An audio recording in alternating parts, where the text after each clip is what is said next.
بھی گزر چکی ہیں لیکن ہماری سستی ختم نہیں ہو رہی ہے۔ اللہ کے بندو، سب سے پہلے اپنے آپ کو اور پھر آپ کو یہ نصیحت کرتا ہوں کہ رمضان کی ایک ایک گھڑی اتنی قیمتی ہے کہ انسان اگر ساری گھڑیوں میں عبادتیں کرتا جائے، نیکیاں کرتا جائے، پھر بھی اس رمضان کا حق ادا نہیں ہوتا۔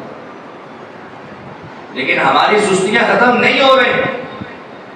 خدا را چند دن باقی ہیں، چند دن باقی ہیں، پھر اگلے سال اگر صحت رہی، زندگی رہی تو موقع ملے گا، ورنہ کسی بندے کو بھی اپنی زندگی کے بارے میں پتہ نہیں ہے کہ اگلا سال رمضان نصیب ہونا کہ نہیں۔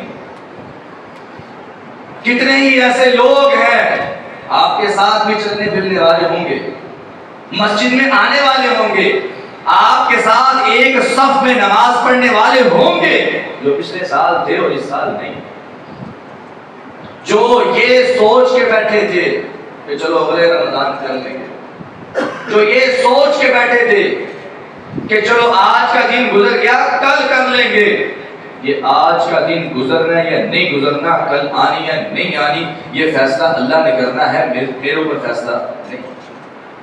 میں کیا کروں، میں اب جو میرے پاس وقت ہے اس میں میں کیا کروں گا، اس میں میں کیا کر رہا ہوں، یہ مجھے سوچنا چاہیے۔ اس لیے رمضان المبارک کی قدر کرنا، رمضان المبارک کی اہمیت کو سمجھنا اور اس کی قدر کرتے ہوئے اس میں نیکیاں کرنا، یہ ہر مسلمان پہ لازم ہے، فرض ہے۔ اگر اس کی قدر نہیں کریں گے تو یہ تو گزر جائے گا، نقصان ہمارا ہوگا، جبریل کی بد دعا ہوگی، آمین اللہ کے نبی کی ہوگی، وہ انسان تباہ و برباد ہو جائے، کبھی خیر نہیں پا سکتا، نہ دنیا میں نہ آخرت میں۔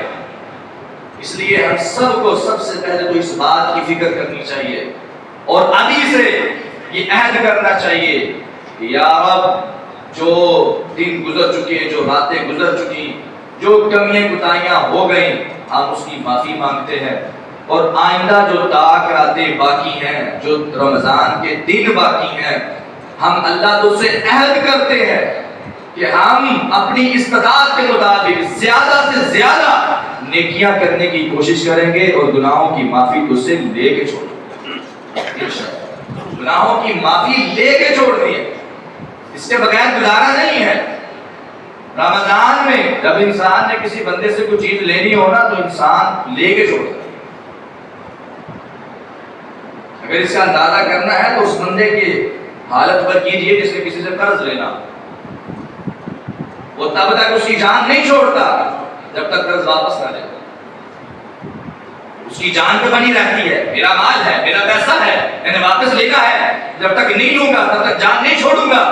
فکر ہے نا، جس چیز کی فکر ہوتی ہے انسان اس کا پیچھا نہیں چھوڑتا۔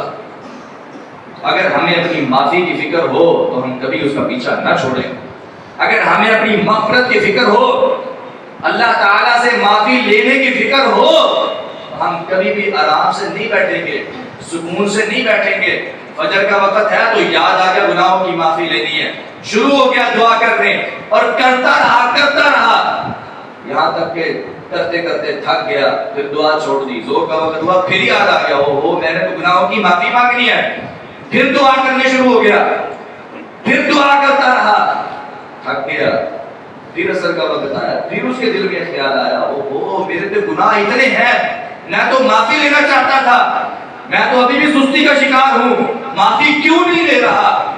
یہ ساری کی ساری چیزیں تب ہوتی ہیں جب انسان کو معافی کی قدر ہو اور اپنے گناہوں کا اقرار ہو اور اللہ تعالیٰ سے معافی لینے کا عزم ہو، پھر انسان بار بار بار بار اللہ تعالیٰ سے معافی مانگتا ہے، اور وہ رب بھی ایسا نہیں ہے کہ تم مانگ جو وہ نہ دے، وہ تو کہتا ہے یا ایھا الذین آمنوا توبوا الی اللہ توبۃ نصوحا، ایمان والو آؤ تو صحیح، ایک مرتبہ وہ نہیں کہتا بار بار کہتا ہے ایک مرتبہ توبۃ نصوحا کرو، سچی توبہ کرو، پچھلے سارے گناہوں کا اقرار کر کے معافی مانگ لو، آئندہ نہ کرنے کا عزم کر لو۔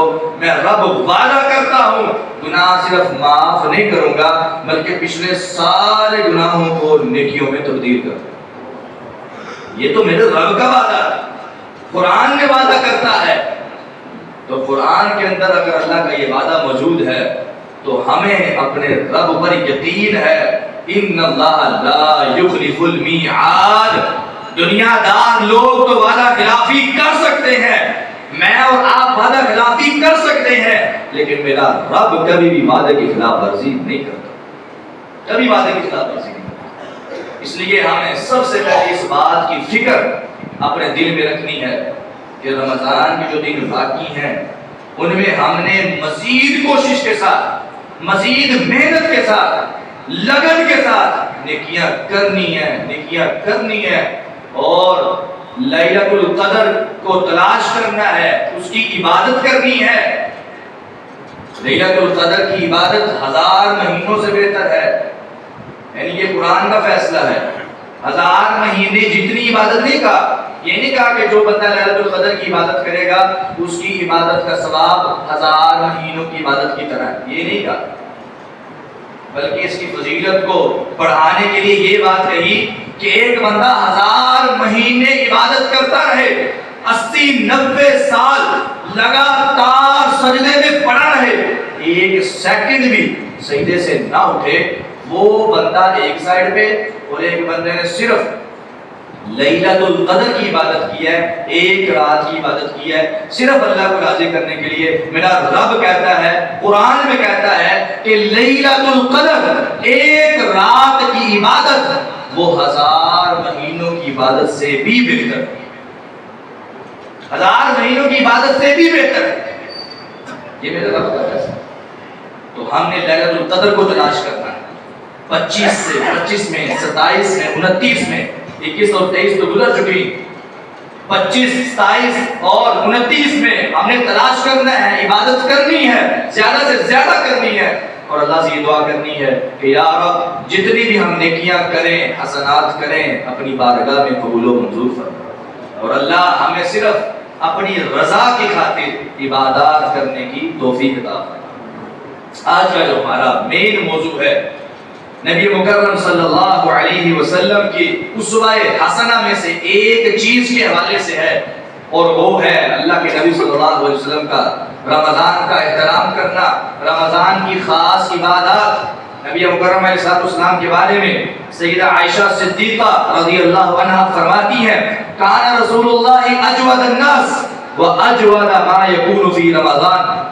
رمضان کے علاوہ جو پورے سال کے ایام ہیں، نبی مکرم صلی اللہ علیہ وسلم سارے لوگوں میں سے سب سے زیادہ سخی اور سب سے زیادہ سخاوت کرنے والے، سب سے زیادہ مال خرچ کرنے والے اگر کوئی ہیں تو وہ دو جہانوں کے سردار محمد رسول اللہ صلی اللہ علیہ وسلم۔ سیدہ عائشہ کہا سارا سال آپ سب سے زیادہ مال خرچ کرتے ہیں، سب سے زیادہ، وَأَجْوَدَ مَا يَكُونُ فِي رَمَضَانَ۔ سیدہ عائشہ اس بات کی گواہی دیتی، کہا سارا سال آپ سب سے زیادہ کیا کرتے تھے، لیکن جب رمضان آتا تو ہم رمضان میں آپ کی سخاوت کو اتنا زیادہ دیکھتے تھے، اتنا زیادہ دیکھتے تھے کہ ہم کہتے تھے سارا سال میں جو کی ہے وہ تو کچھ بھی نہیں ہے، اصل سخاوت تو رمضان میں، اتنی سخاوت ہے۔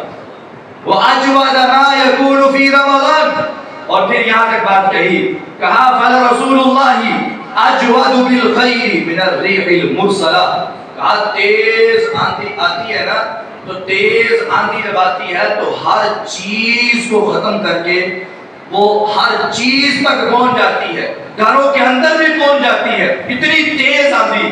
اتنی تیز آندھی بھی اگر آئے نا تو اس کی تیزی بھی اتنی زیادہ نہیں ہوتی جتنی زیادہ تیز اور جتنی زیادہ محنت اور مشقت کے ساتھ سخاوت اللہ کے نبی کیا کرتے، تیز آندھی سے بھی زیادہ۔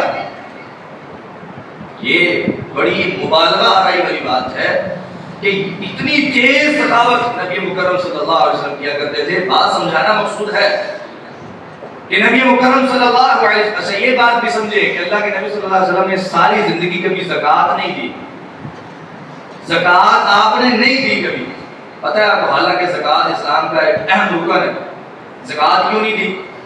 بڑی عجیب بات لگتی ہے، زکات اس وقت بنتی ہے جب انسان کے پاس نصاب کے مطابق مال پورا سال پڑا رہے، وہ پورے سال میں سے اس میں سے کچھ بھی خرچ نہ کرے، اور پورا سال مال پڑا رہا ہے، پورے سال کے بعد اس نصاب والے مال کا زکات فرض اور واجب ہو.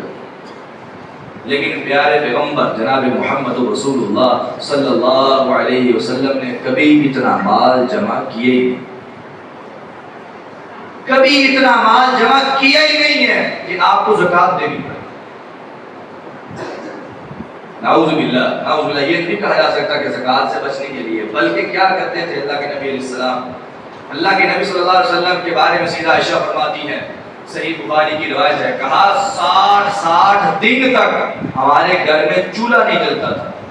60 دن تک، 2 مہینے تک ہمارے گھر میں چولہا نہیں جلتا تھا. کسی نے پوچھ لیا کہ انسانی ضروریات بھی ہیں، گزارا کیسے ہوتا تھا؟ کہا گزارا اس طرح ہوتا، کوئی انسانی صحابی دودھ دے دیتا یا کوئی کھجورے دے دیتا، ہم وہ کھجورے کھا کے دودھ پی کے گزارا کر لیا کرتے تھے.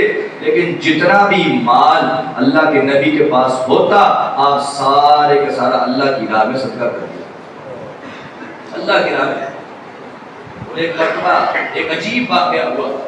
نبی مکرم صلی اللہ علیہ وسلم نے عصر کی نماز پڑھائی. عصر کی نماز پڑھانے کے بعد آپ جب صحابہ کرام کی طرف منہ کر کے بیٹھے تو فوری آپ اٹھے، اذکار نہیں کیے، اپنے گھر میں گئے اور تیزی گھر گئے اور تھوڑی دیر بعد واپس آ گئے. صحابہ کرام پریشان ہوئے کہ خیر ہو، یہ ایسا کبھی پہلے نہیں ہوا، یہ پہلی مرتبہ ایسا ہوا ہے، پتہ نہیں کیا بات ہے. نبی مکرم علیہ السلام جو داناؤں کے دانا تھے، حکیموں کے حکیم تھے، عقل مند انسان تھے، واپس آئے، مصلی رسول پہ بیٹھے اور صحابہ کرام کے چہروں سے تاثرات پڑے اور سمجھا کہ یہ کچھ سوال کرنا چاہتے ہیں، کچھ پوچھنا چاہتے ہیں. اللہ کے نبی نے خود ہی بتایا، میرے صحابہ تمہارے ذہنوں میں سوال موجود ہے کہ میں اتنی جلدی کیوں گھر گیا تھا. مجھے نماز کے اندر ایک خیال آیا تھا کہ میرے گھر میں سونے کی ایک ڈھلی پڑی ہے، سونے کی ایک چھوٹی اینٹ پڑی ہے. نماز کے اندر مجھے خیال آیا کہ میرے گھر میں سونا موجود ہے اور مجھے اگر اس حالت میں موت آ گئی تو میرا رب مجھ سے سوال کرے گا، اے محمد صلی اللہ علیہ وسلم، دنیا میں تمہیں بھیجا تھا دین کی تبلیغ کے لیے، دین کو پہنچانے کے لیے، اور تیرے گھر میں مجھے سونا نظر آ. نبی اکرم علیہ السلام فرماتے ہیں نماز کے فوری بعد میں گیا اور سیدہ عائشہ کو یہ بات کیا کہ آیا ہوں، اس کو جلد از جلد جتنا ممکن ہو اس کو صدقہ کر. سونے کی ڈلی. آج پہلی یاد ہے کہ سانو اصل سونا مل رہی اور اگر مل جائے تو وہ کوئی بندہ بال پہ ڈلوا سے تیاری نہیں، کسی کو دکھانے کے لیے تیار نہیں. اگر کہا جائے کہ صدقہ کر دو، صدقہ کرنے کو تیار نہیں. صدقہ کرنے تو دور دیگر کسی نے ادھار دینے واسطے تیار. ہم تو اتنا سونے سے محبت کرتے. نبی مکرم صلی اللہ علیہ وسلم سارا رمضان اتنی زیادہ سخاوت کرتے اور آپ کے ہاں یہ دنیا کے مال کی کوئی وقت اور کوئی ویلیو نہیں تھی. آپ علیہ السلام غریبوں کا خیال کرتے، مسکینوں کا خیال کرتے اور زیادہ سے زیادہ اللہ کی راہ میں خرچ کیا کرتے تھے. اسی طرح یہ نبی صلی اللہ علیہ وسلم کا جو فقر تھا، آپ کی جو عاجزی تھی، یہ مجبوری کے طور پر نہیں تھی کہ اللہ کے نبی صلی اللہ علیہ وسلم مجبور ہے 2 مہینے تک کچھ کھانے کو نہیں ہے، بلکہ اللہ کے نبی صلی اللہ علیہ وسلم خود اس چیز کو پسند کرتے، خود اس چیز کو پسند کرتے. اللہ تعالیٰ کی طرف سے اعلان ہوتا ہے، اے میرے پیارے حبیب ایک مرتبہ کہہ دے، ایک مرتبہ صرف تیرے اشارے کی دیر ہے، ایک مرتبہ آرزو کر دے اور پہاڑ سونے کا بنا دیا جائے گا. اگر تو کہے گا یہ ساری کی ساری دنیا کی دولت تجھے دے دی جائے گی. لیکن اللہ کے نبی اسلام نے کیا کہا تھا؟ فوری دعا کی، اللہم احینی مسکینا وامتنی مسکینا واحشرنی فی زمرۃ المساکین. یا رب مجھے زندہ رکھنا تو مسکینی کی حالت میں، مجھے موت دینا تو مسکینی کی حالت میں، ایک وقت کا کھاؤں اور دوسرے وقت کے لیے تجھ سے مانگتا نظر آؤں. میں تجھ سے مانگنا چاہتا ہوں، تجھ سے مانگوں پھر تو عطا کر. میں تجھ سے مانگنا چاہتا ہوں اور قیامت کا دن ہو تو مجھے مسکین لوگوں کے ساتھ ملا کے جنت میں داخل کر. یہ دعا کون کر رہے ہیں؟ اللہ کے نبی علیہ السلام۔ دعا کون کر رہے ہیں؟ خاتم النبیین نبی کر رہے ہیں۔ دعا کون کر رہے ہیں؟ سید الانبیاء نبی کر رہے ہیں۔ دعا کون کر رہے ہیں؟ جن کے ہاں، جن کو اللہ تعالیٰ نے اختیار کیا ہے اور جن کے ہاں کسی چیز کی کوئی کمی نہیں ہے، اگر چاہیں تو پوری دنیا لے سکتے ہیں، لیکن کہا اللہم احیینی مسکینا، اللہ مجھے زندہ رکھنا تو مسکین کی حالت، میں تجھ سے مانگتا نظر آؤں۔ ایسا کیوں ہے؟ سیدہ عائشہ ایک مرتبہ پوچھنے لگی اللہ کے نبی علیہ السلام، یہ کیا ہر وقت آپ مسکین مسکین کی دعا کرتے رہتے ہیں؟ اتنے بڑے نبی ہو گئے اور دعا مسکینوں کے ساتھ، یہ کون سی دعا ہے؟ تو اللہ کے نبی علیہ السلام نے کہا تھا عائشہ تجھے کیا پتا، تجھے ان مسکینوں کی عظمت کا کیا پتا؟ اللہ تعالیٰ کو یہ مسکین اللہ سے مانگنے والے اتنے اچھے لگتے ہیں، اتنے پیارے لگتے ہیں، میرا رب ان مسکینوں کو امیروں سے 50,000 سال پہلے جنت میں داخل کر، جنت میں داخل۔ میں اس لیے ان کے ساتھ ملنے کی دعا کرتا ہوں، یہ میرے نبی کا ظرف ہے، یہ میرے نبی کی عظمت ہے، میرے نبی کی عاجزی ہے کہ آپ اس طرح کی دعا کر رہے ہیں۔ اللہ کے نبی علیہ السلام کو ان مسکینوں کے ساتھ ملنے کی کوئی ضرورت نہیں ہے، اللہ کے نبی علیہ السلام نے تو جنت کا دروازہ کھلوانا ہے، لیکن یہ بات ہمیں سمجھانے کے لیے ہے کہ لوگوں تمہارا بھی حق بنتا ہے کہ تم بھی اسی طرح کی زندگی گزارو اور مسکینوں سے پیار کیا کرو، محبت کیا کرو۔ اللہ کے نبی صلی اللہ علیہ وسلم دنیا کے مال سے محبت نہیں کیا کرتے اور دنیا کے مال کو زیادہ سے زیادہ اللہ کی راہ میں خرچ کیا کرتے تھے، دیا کرتے تھے۔ اور یہاں سے کوئی بندہ یہ مسئلہ ثابت نہ کر لے کہ جو ہے وہ مال جمع کرنا ہی غلط ہے یا حرام ہے۔ زکوٰۃ کا مکمل نظام شریعت میں موجود ہے، تو جب زکوٰۃ کا نظام موجود ہے تو اس کا مطلب یہ ہے کہ مال جمع کیا جا سکتا ہے، اس میں کوئی دو رائے نہیں ہے، مال جمع کیا جا سکتا ہے۔ شریعت نے اجازت دی ہے کہ انسان مال جمع کرے اور جمع کر کے انسان اس کو اللہ کی راہ میں دیتا رہے، یہ انسان اللہ کو بھی پسند ہے، شریعت کے مطابق ہے۔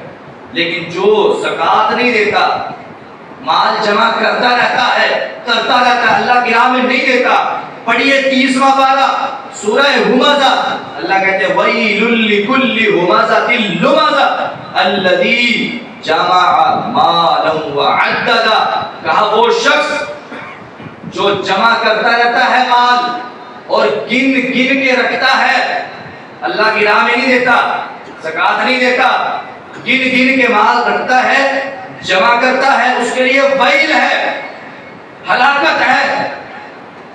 اور وہ سمجھتا کیا ہے؟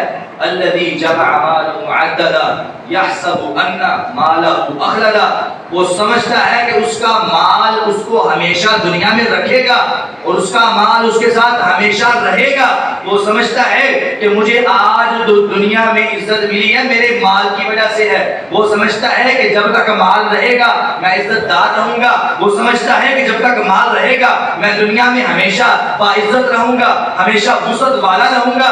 وہ اپنے مال سے محبت کرتا رہتا ہے، گن کے رکھتا رہتا ہے، جمع کرتا رہتا ہے۔ میرا رب کہتا ہے کلا، ہرگز نہیں، اس کے مال نے اس کو ہمیشہ نہیں رکھنا، نہ اس کے مال نے اس کو عزت دینی ہے، بلکہ یہ جو جمع کرنے والا ہے، گن گن کے رکھنے والا ہے، اللہ کی راہ میں نہ دینے والا، زکوٰۃ نہ دینے والا، لا ينبذن فی الحطمہ، اللہ کہتے ہیں اس کو حطمہ جہنم کی آگ میں زبردستی دھکیل کے پھینک دیا جائے گا۔ لا ينبذن، پھینک دیا جائے گا۔ لا ينبذن کا اصل معنی جو عربی گرامر کے اندر ہے نا، وہ اس چیز کو پھینکنا کہتے ہیں جس چیز کی انسان کے ہاں کوئی وقت اور ویلیو نہ ہو، اس کو پھینکنا، ردی۔ یعنی کیا مطلب؟ اس انسان کی اللہ کے ہاں کوئی ویلیو نہیں، کوئی وقت نہیں ہو، اس طرح اس کو پھینکا جائے گا جس طرح ردی پھینک دی جاتی ہے۔ فی الحطمہ، حطمہ کے اندر، اب جہنم کے کئی نام ہیں، ان میں سے ایک نام حطمہ۔ حطمہ کا معنی کیا ہے؟ کاٹ دینے والی، سوراخ کر دینے والی، حالانکہ آگ جلاتی ہے کاٹتی ہے، لیکن اگر کسی یہ جو لوہار ہوتے ہیں ان کے پاس جائیں، بٹی والوں کے پاس، تو جو سخت تیز آگ ہوتی ہے وہ لوہے کے اندر بھی سوراخ کر دیتی، لوہے کو پگھلا دیتی، لوہے کے اندر سوراخ۔ آگ ہلکی ہو تو اس کا کوئی اتنا نقصان نہیں کرتی، وہ سوراخ نہیں کر سکتی، وہ نہیں کاٹ سکتی، لیکن آگ کا پریشر جتنا زیادہ ہوگا اتنا ہی وہ سخت سے سخت چیز کو پگھلا کر سوراخ کر دے گی۔ ہوتاما اس آگ کو کہتے ہیں جس کا پریشر اتنا زیادہ ہوگا کہ وہ انسان کے جسم کو کاٹ کاٹ کے ٹکڑوں میں مبتلا کر کاٹ کاٹ۔ اور اللہ کہتے ہیں وما ادراک ما الحطمہ، تمہیں کیا پتا کہ حطمہ کیا ہے، تمہیں کیا پتا حطمہ کیا ہے۔ یہ اللہ تعالیٰ کسی بھی چیز کی عظمت کو ثابت کرنے کے لیے کہ یہ چیز بہت بڑی ہے، اللہ اس کے بارے میں کہتے ہیں وما ادراک ما الحطمہ، تمہیں کیا پتا کہ حطمہ کیا ہے۔ نار اللہ الموقدہ، اللہ کہتے ہیں یہ وہ آگ ہے اللہ کی جس کو جلایا گیا ہے اسپیشل انداز میں۔ نار اللہ الموقدہ التی تطلع علی الافئدہ، یہ وہ آگ ہے جو جسم سے ہوتی ہوئی جسم کے اندرونی حصے کو تو جلاتی ہے، لیکن یہ جسم کے اندر حصے میں دلوں کے اندر سوراخوں تک پہنچ جاتی ہے۔ التی تطلع علی الافئدہ، افئدہ عربی میں دل کو کہتے ہیں، اور آپ کو پتا ہے کہ قلب کا معنی بھی دل ہے، تو قلب کا معنی بھی دل ہے اور افئدہ کا معنی بھی دل ہے، دونوں میں فرق کیا ہے؟ قلب کہتے ہیں پورے دل کو، یعنی پورے مکمل دل کو قلب کہتے ہیں، لیکن افئدہ کہتے ہیں دل کو اگر چیرا جائے تو اس کے اندر ایک چھوٹا سا نقطہ ہوتا ہے، سوراخ ہوتا ہے، وہ بالکل اندر دل کے درمیان میں ہوتا ہے، اس کو عربی میں افئدہ کہتے ہیں۔ اللہ کہتے ہیں یہ آگ جو ہے نا جہنم کی آگ، یہ پورے جسم میں سرایت کرتی دل کے اندر تک پہنچ جاتی۔ اس انسان کے جو انسان مال جمع کرتا رہتا ہے اور اللہ کی راہ میں نہیں دیتا، جس کے دل میں مال کی محبت ہے، لَيُنْبَذَنَّ بِالْحُطَمَةِ وَمَا أَدْرَاكَ مَا الْحُطَمَةُ نَارُ اللَّهِ الْمُوقَدَةُ الَّتِي تَطَّلِعُ عَلَى الْأَفْئِدَةِ إِنَّهَا عَلَيْهِمْ مُؤْصَدَةٌ۔ اللہ کہتے ہیں اس کے ارد گرد، یہ اندر تک تو آگ جائے گی، اس کے ارد گرد بھی آگ کی کنات لگا دی جائے گی اور اس کے ارد گرد آگ کی دیوار کر دی جائے گی۔ یہ انسان اگر آگ سے نکلنا بھی چاہے گا تو کبھی نکل نہیں سکے، اندر ہی رہے گا۔ اتنا سخت عذاب اس انسان کا ہے جو انسان اللہ کی راہ میں مال خرچ نہیں کرتا، اور جو اللہ کی راہ میں مال خرچ کرتا ہے، زکوٰۃ دیتا ہے۔ میرے نبی اسلام فرماتے ہیں کہ روزانہ ما من یوم یصبح العباد فیہ الا وفیہ ملکان ینزلان، ہر صبح دو فرشتے آسمان سے نازل ہوتے ہیں، دو فرشتے آسمان سے نازل ہوتے ہیں، ہر صبح نازل ہوتے ہیں، اور ایک دعا کرتا ہے، دوسرا آمین کہتا ہے۔ ایک کہتا ہے اللہم آتی منفقا خلفا، اے اللہ جو تیری راہ میں خرچ کرنے والا بندہ ہے نا، اس کو اتنا دے کہ وہ تیری راہ میں مال خرچ کرتا جائے اور اس کو مزید بھی ملتا جائے۔ اللہم آتی منفقا خلفا، ایک دعا کرتا ہے، دوسرا آمین کہتا ہے۔ اور وہ جو زکوٰۃ یعنی اللہ کی راہ میں دینے والے کے لیے دعا کرتا ہے، وہ ساتھ ایک بد دعا بھی کرتا ہے، یا رب جو تیری راہ میں نہ دے اس کا پہلا بھی تباہ و برباد کر دے، اور آمین دوسرا فرشتہ کہتا ہے۔ آج ہماری ٹینشنیں پریشانیاں ختم نہیں ہوتی، وجہ یہی ہے مال اتنا زیادہ ہے، لاکھوں میں تنخواہ ہے، لاکھوں میں آمدنی ہے، لیکن خرچے پھر بھی پورے نہیں ہوتے، معاملات پھر بھی حل نہیں ہوتے، ٹینشنیں پھر بھی اسی طرح، مصیبتیں پھر بھی اسی طرح۔ ایک بیمار ہوتا ہے وہ صحیح ہوتا ہے، دوسرا ہو جاتا ہے، وہ دوسرا صحیح ہوتا ہے، تیسرا ہو جاتا ہے، اس کے کہیں نہ کہیں پیسے لگ جاتے ہیں، اس کے پاس آمدنی اکٹھی نہیں ہوتی، پریشانیاں ہی پریشانیاں۔ پھر کہتا ہے جی قاری صاحب کو وظیفہ ہی داخل ہو، پریشانیاں ہی نہیں ہیں۔ وظیفے نے وہاں پہ کیا کرنا ہے جہاں ہر صبح فرشتے کی بد دعا اور آمین کو اپنی قسمت میں کر رہا، فرشتہ بد دعا کرتا ہے۔ اور اسی طرح نبی مکرم صلی اللہ علیہ وسلم کے جو صحابہ کرام تھے وہ مال خوشی سے خرچ کرتے تھے اور منافقین ناراض ہوتے تھے۔ منافقین ناراض ہوتے تھے. قرآن پاک میں آتا ہے الذین یلمزون المتطوعین من المؤمنین فی الصدقات والذین لا یجدون الا جہدهم فیسخرون منهم سخر اللہ منهم. اللہ کہتے ہیں کچھ غریب جو صحابہ ہیں نا, غریب صحابہ یہ جب سارا دن مزدوری کرتے ہیں نا, رات کو جو ان کو تھوڑی سی آمدنی ملتی ہے, ان کی مزدوری ملتی ہے, تو وہ رات کو آتے ہیں, جتنی آمدنی آتی ہے نا, جتنی مزدوری ملتی ہے, وہ ساری کی ساری اللہ کے نبی کے ہاتھ پہ رکھ کے کہتے ہیں کہ ساری کی ساری اللہ کی راہ. تو منافقین دیکھتے ہیں کو پاگل, انہوں نے زندگی دے بچنا کا پتہ ہی نہیں, انہوں نے زندگی گزارنا کا پتہ ہی نہیں ہے, اور تسی مزدوری کیتی اپنے تے لاؤ, اے اللہ دی راہ تے جاندے مذاق کرتے. فیسخرون منہم, منافقین دیکھتے تو مذاق کرتے تھے, یہ پاگل ہے, یہ بیوقوف ہے, اللہ کی راہ میں دیتے رہتے ہیں. اللہ کہتے ہیں سخر اللہ منہم, ابھی تمہارا وقت ہے, مذاق کرتے رہو, ٹھٹھا کرتے رہو, صحابہ کرام کو برا کہتے رہو, ایک وقت آئے گا اللہ بھی تم سے مذاق کرے گا اور تمہیں دردناک عذاب میں مبتلا کرے گا. یہ منافقین ہے جو صحابہ کرام کو مذاق کیا کرتے تھے اور اللہ کی راہ میں خرچ کرنے کے والے سے صحابہ کرام پر طنز کرتے تھے. اور صحابہ کرام نے کیا کردار ادا کیا ہے, وقت کم ہے, 2-3 واقعات آپ کے سامنے رکھتا ہوں. نبی مکرم صلی اللہ علیہ وسلم جب بھی صحابہ کرام میں اعلان کرتے, میرے صحابہ اللہ کے دین کو تمہارے مال کی ضرورت ہے, مسجد کو تمہارے مال کی ضرورت ہے, آج فلاں کام کرنا ہے, آج فلاں کام کرنا ہے, فلاں حصہ جو ہے وہ اللہ کی راہ میں دینا ہے, فلاں کام اللہ کی راہ میں کرنا ہے. تمام صحابہ کرام بڑے جوش کے ساتھ, بڑی لگن کے ساتھ, بڑے جذبے کے ساتھ آگے بڑھتے اور اپنا مال اللہ کی راہ میں خرچ کرتے. ایک مرتبہ حضرت عمر رضی اللہ عنہ ان کے پاس مال کی وسعت آئی اور دل میں خیال آیا یار ابو بکر ہر وقت ہی ہر باری آگے نکل جاتا ہے, میں نے اس مرتبہ پوری کوشش کرنی ہے اور ابو بکر کو اپنے سے آگے نہیں ہونے. ابو بکر ہر بڑی نمبر لائیے گا, میں اس مرتبہ اس کو آگے نہیں جانے دوں گا. جذبہ دیکھیں, اسی وجہ سے اللہ نے آسمان سے سرٹیفکیٹ دیے تھے نا, زندگی گزار رہے ہیں جنت کے سرٹیفکیٹ مل چکے, اسی وجہ سے جذبہ اتنا کمال ہے. نبی صلی اللہ علیہ وسلم نے جنت کا اعلان کیا, ابو بکر عمر گئے, ابو بکر بھی مان لیا ہے, عمر بھی لیا. ابو بکر اپنے گھر کا سارا مال لے آئے, اپنے گھر کا سارا مال لے آئے, اور عمر اپنے گھر کا سارا مال اکٹھا کرتے ہیں, آدھا لے آتے ہیں اور آدھا گھر چھوڑا. اللہ کے نبی صلی اللہ علیہ وسلم نے پوچھا ابو بکر کیا لائے؟ کہا اللہ کے نبی جو گھر میں موجود تھا سب لے آیا ہوں, گھر میں صرف اللہ اور اس کے رسول کی محبت چھوڑ دیا. ہم میں سے کسی کے بعد نہ کوئی جذبہ ہے, ہم گھر کی ایک چیز اللہ کی راہ میں دینے کے لیے تیار ہیں, برا مال تو بڑی دور کی بات. اور حضرت عمر رضی اللہ عنہ جب ابو بکر کی یہ بات سنی تو آنکھوں میں آنسو آ گئے. کہا ابو بکر دنیا کائنات کا کوئی فرد بھی تجھ سے آگے نہیں گزر سکتا, نیکیوں میں ہمیشہ تو آگے رہتا, نیکیوں میں ہمیشہ پہلی صف پہ کھڑا ہوتا.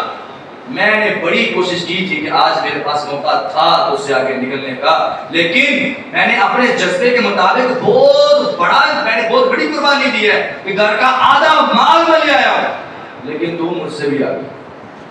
یہ صحابہ کرام کے جذبات, صحابہ کرام کے جذبات. مثلا نبی کی جگہ تنگ ہو گئی, نبی صلی اللہ علیہ وسلم نے اعلان کیا میرے صحابہ مثلا نبی کی جگہ تنگ ہے, صحابہ کرام پریشان ہیں. جس طرح آپ کو پتہ ہے یہاں پہ پریشانی, باہر دیکھیں گلی میں صفیں بچھانے کی ہمیں جو ہے وہ ہر جمعے جو ہے صفیں بچھائی جاتی ہیں, اور باہر گلی, اور پچھلے جمعے کو پتہ نہیں جو ہے پچھلی مرتبہ جب جمعہ پڑھایا تو وہ آخر گلی تک جو ہے نا صفیں پہنچ چکی. تو اتنی پریشانی کا سامنا کرنا پڑتا ہے. نبی مکرم صلی اللہ علیہ وسلم نے ایک مرتبہ اعلان کیا میرے صحابہ بڑی پریشانی ہے, صحابہ بڑھتے جا رہے ہیں, جگہ کم ہوتی جا رہی ہے. تو کون سا ایسا اللہ کا بندہ ہے جو مسجد نبوی کی 7 والی جگہ خریدے اور اللہ کی راہ میں وقف کرے؟ آپ کو بھی پتہ ہی ہے کون ہوں گے, حضرت عثمان بن عفان رضی اللہ. فوری کھڑے ہو اور کہا اس 7 والی جگہ کا مالک کون ہے؟ مالک سے ملے, اس سے رابطہ کیا, اس سے جگہ کی قیمت کا پوچھا, اس نے جگہ کی اپنی مرضی کی قیمت بتائی. ہم کو پتا ہے کہ ہر بندہ پھر اپنی مرضی کی قیمت لانا پتہ ہے کہ انہوں ایسا لوڑے نہیں لینے لگے، جس کو ضرورت ہے اس نے لینا ہی لینا ہے، میں اپنی مرضی کی قیمت بتاتا ہوں، میں تو منافع کماؤں۔ اور کئی بدبخت تو مسجد سے منافع کی کوشش کرتے ہیں، لوگ مسجد والوں بھی منافع کر لو جتنا ہوتا ہے، لوگ اس میں دیتے ہیں اور یہ اس سے بھی لینے کے چکر میں، تو اس نے بھی اپنی مرضی کی قیمت بتائی۔ حضرت عثمان نے کہا تینوں کی پتہ یہ کتنا بڑا سودا ہے، کہا جتنی مرضی قیمت لگا لو، ساری کی ساری قیمت دینے کے لیے عثمان تیار ہے۔ اس نے منہ مانگی قیمت اپنے منہ سے نکالی، حضرت عثمان نے فوری قیمت ادا کی اور آ کر اعلان کیا، کہا اللہ کے نبی اسلام مسجد نبی کی جگہ وسیع کر لیں۔ عثمان نے جگہ خرید کے مسجد نبی کو وقف کر دیا۔ میرے نبی کی زبان سے نکلا عثمان فی الجنہ، عثمان فی الجنہ، عثمان فی الجنہ۔ عثمان آج کے بعد کوئی بھی عمل نہ کرے، اللہ کی راہ میں مسجد کی جگہ وقف کرنے کی وجہ سے میں عثمان کو جنت کی ضمانت دیتا ہوں، جنت کی ضمانت دیتا ہوں۔ صحیح بخاری کی روایت ہے، من بنا للہ مسجدا، جس نے اللہ کے لیے مسجد بنائی، اللہ کے لیے۔ اور ایک روایت کے الفاظ ہے جس نے چڑیا کے گھونسلے کے برابر مسجد بنائی۔ اب چڑیا کے گھونسلے کے برابر کو مسجد بن سکتی؟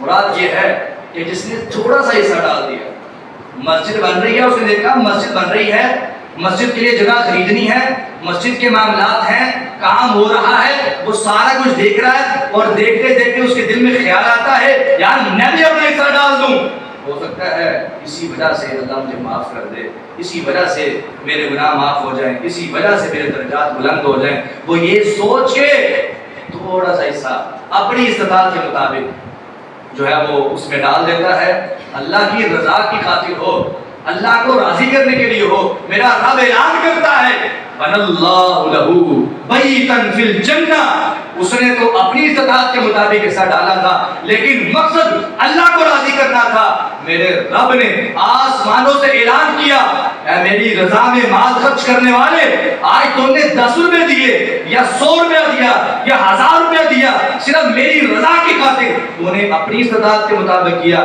اور میں اپنی شان کے مطابق تمہارا جنت میں محل تیار کر کے تمہیں جنت کا داخلہ عطا فرما دوں۔ میرا رب اس کے لیے جنت کا محل تیار کروا دے گا، بہت بڑی بات ہے۔ یعنی ہم پوری مسجد نہیں بنا سکتے تو کم از کم کوشش تو کر سکتے ہیں، اپنی استطاعت کے مطابق حصہ تو ڈال سکتے ہیں۔ تو آج ہمیں اس کی کوشش کرنی چاہیے، مساجد جہاں پہ بن رہی ہوں، مدارس جہاں پہ بن رہے ہوں، جہاں پہ اللہ کے دین کا کام ہو رہا ہو، جہاں پہ دیکھ رہا ہے کہ یہاں پہ اللہ کے دین کی یاری ہونی ہے، وہاں پہ فوری اپنا حصہ ڈال دیں۔ یہ نہ سوچیں میرے پاس اتنے نہیں ہیں، اتنے ہوں گے تو ڈالوں گا۔ یہ شیطان خیال ڈالتا ہے ذہن میں کہ نہیں تمہارے پاس زیادہ ہوں گے تو پھر دینا، کام ہے تو نہ دو، ابھی رہنے دو، تو وہ بعد میں پھر وہ بھی نہیں دینے دیتا۔ تو یہ شیطان کے خیالات، اس وقت تمہارے پاس جتنے بھی ہیں وہ اللہ کی راہ پہ دے دو، دینا اللہ کی رضا کی خاطر ہے۔ اللہ کہتے ہیں تم اپنی استطاعت کے مطابق دو گے، میں اپنی شان کے مطابق تمہیں جنت تیار کر کے، تمہارا محل تیار کر کے جنت میں داخل کر دوں گا۔ یہ ساری کی ساری فضیلتیں اس انسان کے لیے ہیں جو اللہ کی مسجدوں کو بناتا ہے، اللہ کی راہ پہ خرچ کرتا ہے۔ اللہ ہمیں عمل کی توفیق عطا فرمائے۔ وآخر دعوانا الحمدللہ۔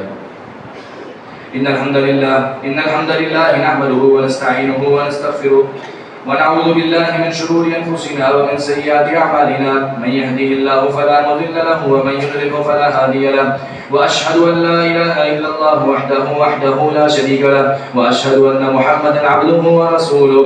اما بعد فان خير الحديث كتاب الله، وخير الهدي هدي محمد صلى الله عليه وسلم، وشر الامور محدثاتها، وكل محدثة بدعة، وكل بدعة ضلالة، وكل ضلالة في النار۔ واقعات بہت زیادہ ہیں، قرآن پاک کی آیت ہے لن تنالوا البر حتى تنفقوا مما تحبون، کہ اے لوگوں تب تک تم نیکی کو نہیں پہنچ سکتے جب تک تم اپنا پسندیدہ ترین مال اللہ کی راہ میں خرچ نہ کرو۔ چوتھے پارے کی پہلی آیت ہے، جا کے ترجمہ پڑھیں، تفسیر پڑھیں، آپ کو بات سمجھ آئے۔ لن تنالوا البر، اللہ کہتے ہیں تم نیکی کو پہنچ ہی نہیں سکتے جب تک پسندیدہ ترین چیز، اپنی محبوب ترین چیز اللہ کی راہ میں خرچ نہ کرو۔ اور صحابہ کرام نے اس کی عملی تفسیر دکھائی۔ جب یہ آیت نازل ہوئی تو ابو طلحہ انصاری رضی اللہ عنہ بڑے مالدار تھے، اللہ نے بڑا مال دیا تھا، ان کا مسجد نبوی کے بالکل سامنے بڑا خوبصورت ترین باغ تھا، اور باغ کے درمیان میں میٹھے پانی کا کنواں بھی تھا. یہ سونے کا سہاگا ہو گیا. یعنی اس وقت جب پانی کی بڑی قلت ہوتی تھی نا، تو اس اللہ تعالیٰ نے ان کو اتنی بڑی نعمت دی ہوئی تھی کہ اتنا خوبصورت باغ ہے اور باغ کے درمیان میں میٹھے پانی کا کنواں. جب یہ آج نازل ہوئی نا تو فوری بھاگے بھاگے اللہ کے نبی کے پاس آئے اور کہنے لگے اللہ کے نبی اسلام، آپ کو پتہ ہے اللہ نے مجھے مال دیا ہے اور مسجد نبی کے بالکل سامنے باغ ہے، بڑا خوبصورت ترین باغ ہے اور بڑا میرا پسندیدہ باغ ہے. کہنے لگے جتنا میرا مال ہے نا تو تمام وہ پورے کے پورے مال میں سب سے زیادہ محبوب مجھے یہ والا باغ ہے. کیوں؟ کیونکہ اس کے اندر میٹھے پانی کا کنواں ہے، اس کے اندر درخت ہیں، کھجوریں ہیں، بہت زیادہ. اللہ کے نبی اسلام آپ گواہ ہو جائیں اس آیت کے نازل ہونے کے بعد میری محبوب ترین چیز کی میرے سامنے کوئی ویلیو نہیں ہے. میں سارے کا سارا باغ اللہ کی راہ میں خرچ کرتا ہوں، اللہ کی راہ میں وقف کرتا ہوں. وعدہ کیا اللہ کے نبی صلی اللہ علیہ وسلم نے، فوری صحابہ کرام نے اعلان کیا. اور یہ چیز جو ہے یہ صحابہ کرام کے اندر بڑی گہرائی تک موجود ہے. عبدالرحمن بن عوف رضی اللہ عنہ کے بڑے واقعات ہیں. اس طرح واقعات بیان کرتے جائیں تو ٹائم تو بہت کم ہے، واقعات بہت زیادہ ہیں. بات سمجھانا مقصود ہے کہ آج ہمارے دل میں بھی یہ چیز ہونی چاہیے کہ اپنی پسندیدہ ترین چیز کچھ نہ کچھ تو اللہ کی راہ میں خرچ کریں. سارا نہیں کر سکتے، کچھ نہ کچھ تو خرچ کریں اللہ کی راہ میں. اور یہ اللہ کا وعدہ ہے کہ اللہ تعالیٰ کبھی بھی آپ کا مال جو خرچ کریں گے وہ کبھی بھی ضائع نہیں ہونے دے گا اور آپ کے مال میں کمی نہیں ہونے دے گا. مال بڑھا چڑھا کے آپ کو واپس کر دے گا. ایک واقعہ آتا ہے عبدالرحمن بن عوف کا، غالباً ہی کے صحابی کا واقعہ ہے. ان کا بہت بڑا قافلہ مدینے میں آیا، قحط سالی ہے. غالباً حضرت عثمان کا واقعہ ہے. قحط سالی ہے، بہت بڑا قافلہ، غالباً 700 اونٹ سامان سے بھرے ہوئے مدینے میں آئے. قحط سالی ہے، لوگوں کو اناج کی ضرورت ہے اور تاجر سارے اکٹھے ہو کے آ گئے. عثمان سے کہنے لگے دگنی تگنی رقم دیں گے، مال اویلیبل. سمجھ آئی جی؟ رمضان دے تاجران تو پوری سمجھ آ گئی. رمضان سے پہلے اسٹاک کر لیا جاتا ہے، رمضان آئے گا تو پھر اسے اپنا حساب لانا. اس وقت بھی تاجر قحط سالی ہے، کہا دگنا تگنا ریٹ لے لو، مال ہمیں دے دو. حضرت عثمان کہنے لگے کتنا دو گے؟ کہا دگنا ریٹ دے دیں گے. تیسرا تاجر ہے کہ تگنا ریٹ دے دیں گے. چوتھا ہے کہتا جی 4 گنا بڑھا کے ریٹ دے دوں گا میں، مجھے دے دو. کہا تم 4 گنا اور 5 گنا پہ مجھے برگلانا چاہتے ہو، میں اس سے بہترین سودا کروں گا. کہا کیا سودا کرو گے؟ کہا میں سارے کا سارا مال اس کو دوں گا جو مجھے دنیا بھی دے اور آخرت دے. ہے کہ تم میں سے مجھے دینے والا؟ اور کہا کہ من جاء بالحسنۃ فلہ عشر امثالھا، میں اس تاجر کو دوں گا جو مجھے 10 گنا بڑھا کے دے، دنیا میں بھی اور آخرت میں بھی. میرا رب ہے جو دنیا میں بھی 10 گنا بڑھا کے دیتا ہے، آخرت میں بھی 10 گنا بڑھا کے دیتا ہے. 700 پورے کے پورے اونٹ سامان سے لدے ہوئے فوری کے فوری اللہ کی راہ میں وقف کر دیے. کہا جن کے گھروں میں راشن کی ضرورت ہے ان کے گھروں میں لے جاؤ، مجھے عثمان کو اس مال کی کوئی ضرورت نہیں ہے. جس مدینے میں قحط سالی ہو اس میں عثمان جو ہے وہ لوگوں سے تجارت کرتا، پھر یہ مجھے زیب نہیں دیتے. سارے کا سارا مال اللہ کی راہ میں خرچ کر دیا. یہ صحابہ کرام کی بڑی مثالیں موجود ہیں. آج ہمیں بھی ان چیزوں کی ضرورت ہے، ان چیزوں کی ضرورت ہے. اللہ کی راہ میں خرچ کرنے کی، اللہ کی راہ میں دینے کی جگہ تلاش کیا کریں، دیکھا کریں کہاں پہ امانت دار لوگ موجود ہیں، وہاں پہ ضرور دیا کریں تاکہ اللہ تعالیٰ ہماری دنیا بھی بہتر فرما دے، آخرت بھی بہتر فرما دے. بیماروں کی صحت کے لیے دعا کریں. جتنے مسلمان بیمار ہیں اللہ تعالیٰ صحت کاملہ عاجلہ عطا فرمائے. جتنے موحد مسلمان دنیا سے چلے گئے اللہ تعالیٰ جنت الفردوس کا داخلہ عطا فرمائے. میرے استاد محترم جو حفظ کے استاد تھے میرے، مجھے انہوں نے حفظ جو ہے وہ بڑی مشقت کے، بڑی محنت کے ساتھ ہمیں کروایا. وہ رمضان کے شروع والے یعنی جس دن رمضان کی پہلی تراویح تھی اسی دن دوپہر کو وفات پا گئے. ان کے لیے بھی دعا کیجیے اللہ تعالیٰ میرے استاد محترم کو جنت الفردوس میں اعلیٰ مقام عطا فرمائے. میں اس بات کی گواہی دیتا ہوں ان کی قرآن سے بڑی والہانہ محبت، بڑی والہانہ محبت. شاید آپ میں سے کوئی جانتا بھی ہو قاری عبدالغفور حسن صاحب، یہ مغل پورے سے جب ہم لاتوں کی طرف آتے ہیں تو مسکین پورہ ادھر آتا ہے، تو مسکین پورے وہاں پہ مدرسہ ہے جامعہ دارالقرآن الحدیث، وہاں کے استاد تھے. انہوں نے سعودیہ میں کافی دیر شعبہ حفظ پڑھایا، بعد میں آ کے یہاں میں بھی شعبہ حفظ پڑھایا. اور جس دن وہ فوت ہوئے ہیں اس دن سے 1-2 دن پہلے اسپیشل گئے ہار روڈ، وہاں پہ اسپیکر لے کر آئے، مائک لے کر آئے کہ میں اس رمضان بھی اللہ کا قرآن سناؤں. اور جس دن پہلی تلاوت تھی اس دن دوپہر کو فوت ہو گیا. تو یہ اللہ تعالیٰ کی جو ہے نا وہ توفیق ہے، اللہ تعالیٰ جس کو دیتا ہے اور جسے اللہ تعالیٰ جو ہے جس کو اپنے پاس بلاتا ہے وہ بھی اللہ تعالیٰ کی حکمت ہے. تو دعا کیجئے اللہ تعالیٰ میرے استاد محترم کو جنت الفردوس میں اعلیٰ مقام عطا فرمائے. اسی طرح جتنے مسلمان فوت ہو گئے ہیں اللہ تعالیٰ سب کے گناہوں کو معاف فرمائے. ربنا ظلمنا انفسنا وان لم تغفر لنا وترحمنا لنكونن من الخاسرین. ربنا آتنا في الدنيا حسنة وفي الآخرة حسنة وقنا عذاب النار. اللهم اشف مرضانا ومرضى المسلمين. اللهم اشف مرضانا ومرضى المسلمين. اللهم اشف مرضانا ومرضى المسلمين. اللهم اذهب البأس رب الناس واشف انت الشافي لا شفاء الا شفاؤك شفاء لا يغادر سقما. اللهم اغفر لنا ولجميع المسلمين والمسلمات وللمؤمنين والمؤمنات للأحياء منهم والأموات. اللهم رب ارحمهما كما ربياني صغيرا. رب ارحمهما كما ربياني صغيرا. رب ارحمهما كما ربياني صغيرا. اللهم ارحم على أحوالنا ولا تنظر إلى سوء أعمالنا. اللهم اغفر لنا وللمؤمنين والمؤمنات وللمسلمين والمسلمات. اللهم انصر الإسلام والمسلمين. اللهم انصر المسلمين المستضعفين المظلومين في كل مكان. سبحان ربك رب العزة عما يصفون وسلام على المرسلين والحمد لله رب العالمين.